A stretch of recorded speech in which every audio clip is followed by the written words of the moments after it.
அற்புதமும் ஆனந்தம் நிறைந்த இந்த 2025 முடிந்து 2026 அற்புதமான அனந்தமான இந்த புத்தாண்டு எல்லோருடைய வாழ்விலும் நல்ல சுபிஷமாக இருக்கக்கூடிய நன்னாள்.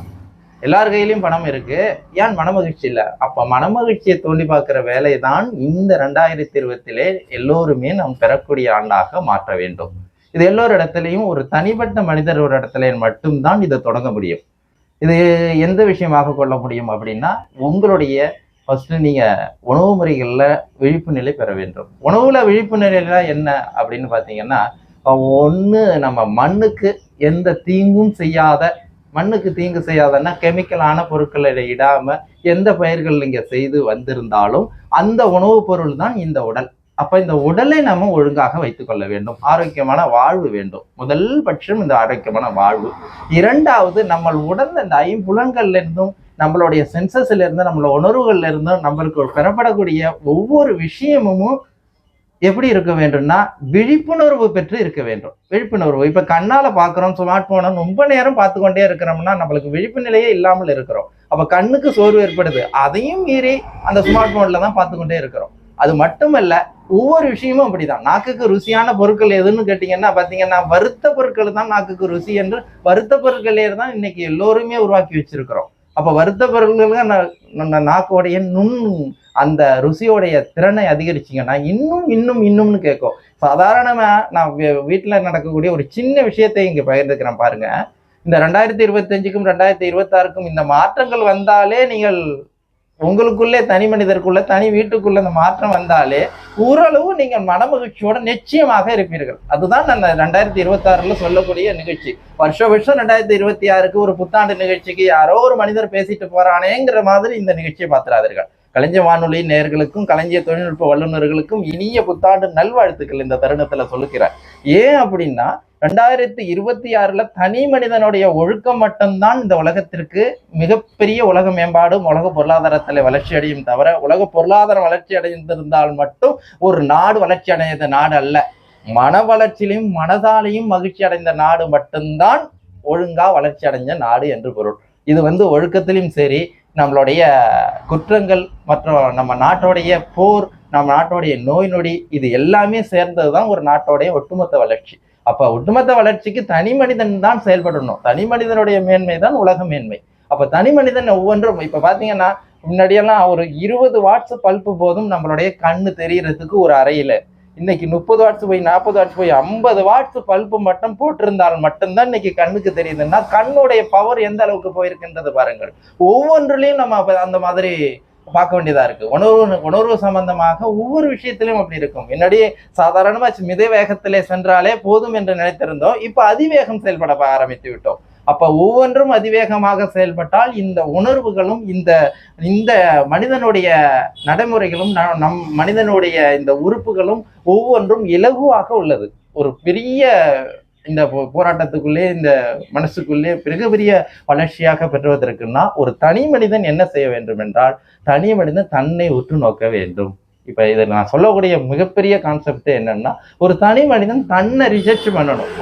நம்மளுக்குள்ளே இன்னும் ஒரு அமைதி ஏற்பட்டு இருக்கிறதா, நம்மளுக்கு இது தேவையா, இது தேவையில்லையா, நம்மளுடைய உடல் நலத்திற்கு இது நல்லதா, நம்ம உடல் நலத்திற்கு நல்லது இல்லாத பொருட்களை நாம் ஏன் இன்றும் சுமந்து கொண்டு இருக்கிறோம், இந்த விஷயம் வச்சுக்கொள்ளும். அடுத்தது அது மட்டும் இல்லாம சிக்கனத்தை கடைபிடியுங்கள். பெரும்பாலும் சிக்கனத்தை கடைபிடியுங்கள்.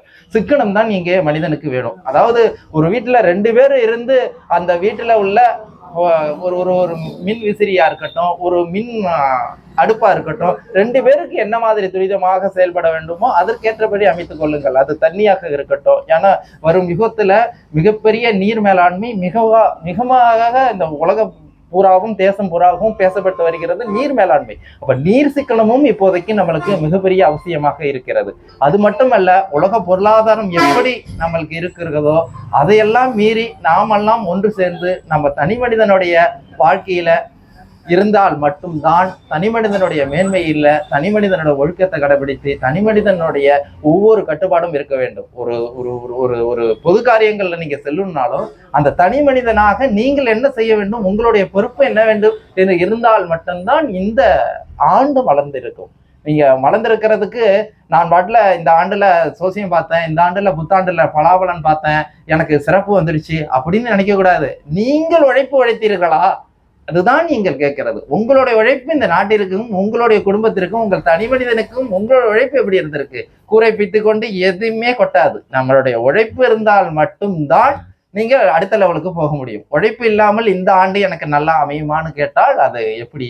நீங்களுடைய உழைப்பும் நிச்சயமாக வேண்டும், உங்களுடைய உழைப்பும் இருக்க வேண்டும். நிறைய படியுங்கள், நிறைய. இப்ப நான் என்ன சொல்ல வர்ற விஷயம்னா, அந்த தமிழ்நாட்டுல நம்ம பிறந்தது மிகப்பெரிய வரப்பிரசாதம். அதுவும் இந்தியாவில் பிறந்தது இன்னும் வரப்பிரசாதம்.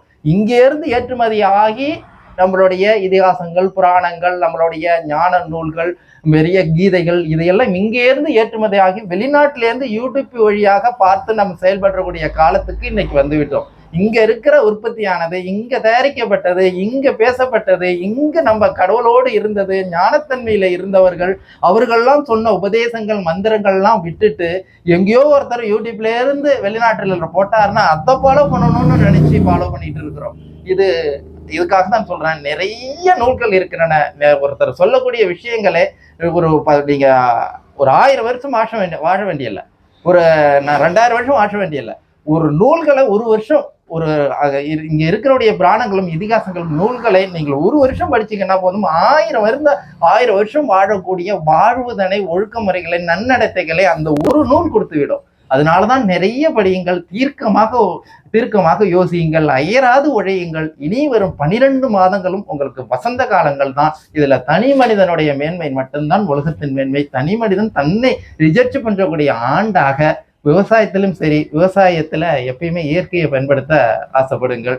பிறரோடு மனம் விட்டு பேசுங்கள், பெரியோர்களை மதியுங்கள். மற்றும் உலக யுத்தங்கள்லாம் வருது, உலக யுத்தங்களுக்கெல்லாம் காரணம் என்ன, இதற்கான சூழ்நிலை என்ன, ஒவ்வொருத்தருடைய ஆசைகளை குறையுங்கள்.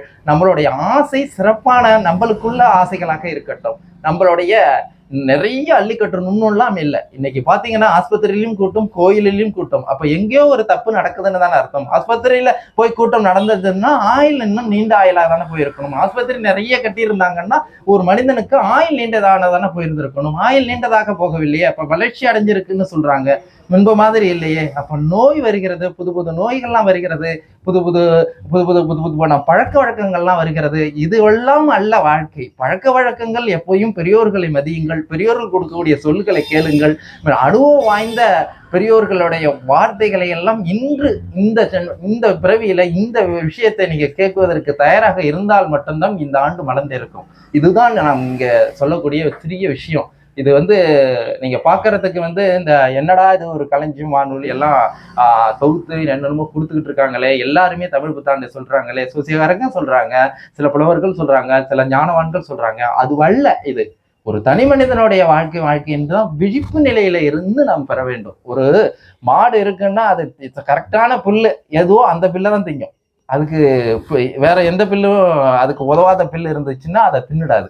ஒரு நாய் இருந்துன்னா மோப்பம் பிடிச்சி பாக்குது, நுகர்ந்து பாக்குறது. இந்த உணவு நம்மளுக்கு எடுத்துக்க கூடாது அப்படின்னு தெரிகிறது. 5 அறிவு படைத்த ஜீவன்கள் எல்லாமே தன்னை சுத்தகரிக்க வரத்துக்கும், தன்னை அப்டேட் பண்ணிக்கிறது, தன்னை ஒரு நோயில இருந்தோ இல்ல நம்மளுடைய உடம்ப நம்ம பார்த்துக்கணுங்கிறது கூட அதுக்கு தெரிகிறது. ஆனா மனிதன் எல்லா விதமான உணவுகளையும் சாப்பிட்றான், எல்லா விதமான ருசிகளும் செய்கிறான், எல்லா விதமான புலனுறுப்புகளுக்கும் உட்படுறான். ஆனால் இவன் விழிப்பு நிலை பெற்றிருந்தால் மட்டும்தான் இந்த பிரதேசம் பூ போன்று மலர்ந்திருக்கும்.